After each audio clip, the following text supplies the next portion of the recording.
सरकारी कर्मचाऱ्यांकरिता आत्ताच्या घडीची सर्वात महत्त्वाची मोठी बातमी घेऊन आलेलो आहे।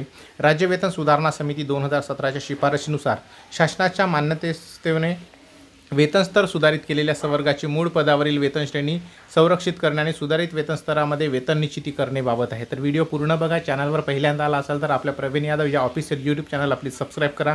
तर चला मित्र, व्हिडिओला सुरुवात करून घेऊया।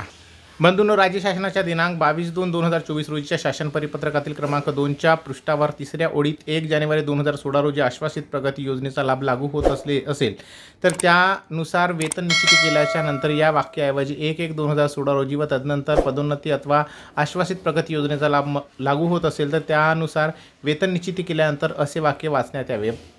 तसेच क्रमांक 2च्या पृष्ठावर 5व्या ओळीत दिनांक 1 जानेवारी 2016 रोजीच्या पुढे किंवा तदनंतर या शब्दाचा समावेश करण्यात आला असे नमूद करण्यात आलेले आहे। सदर शासन शुद्धीपत्रकामध्ये शासन निर्णय 13 फेब्रुवारी 2023च्या पूर्वीच्या वेतनस्तर निश्चिती होणाऱ्या वेतनापेक्षा कमी वेतन निश्चित झालेल्या कर्मचाऱ्यांसाठी विकल्पाचा नमुना अशा प्रकारे मी स्क्रीनवर स्क्रोल करतोय। अर्थातच काय मित्र हो की वेतन पुनर्रचना समिती गठीत करून त्यानुसार आता राज्यातील कर्मचाऱ्यांना त्याचा फायदा होणार आहे। यामुळे तुमच्या वेतनामध्ये नक्कीच फायदा होईल असं मला तरी वाटते। मित्र हो, ही माहिती तुम्ही जास्तीत जास्त लोकांना शेअर करा आणि आपले वेतन निश्चिती करून जास्तीत जास्त वेतन आपल्याला कसं मिळेल याकरिता तुम्ही प्रयत्न करू शकता। त्याचा हा संपूर्ण GR मी स्क्रीनवर स्क्रोल करतोय बंधूंनो, तुम्ही तो वाचू शकता। काही शंका असल्यास नक्की कमेंट्स करून लिहा। चॅनलवर पहिल्यांदा प्लीज सबस्क्राईब करून बेल बटन दाबायला विसरू नका। धन्यवाद, थँक्यू।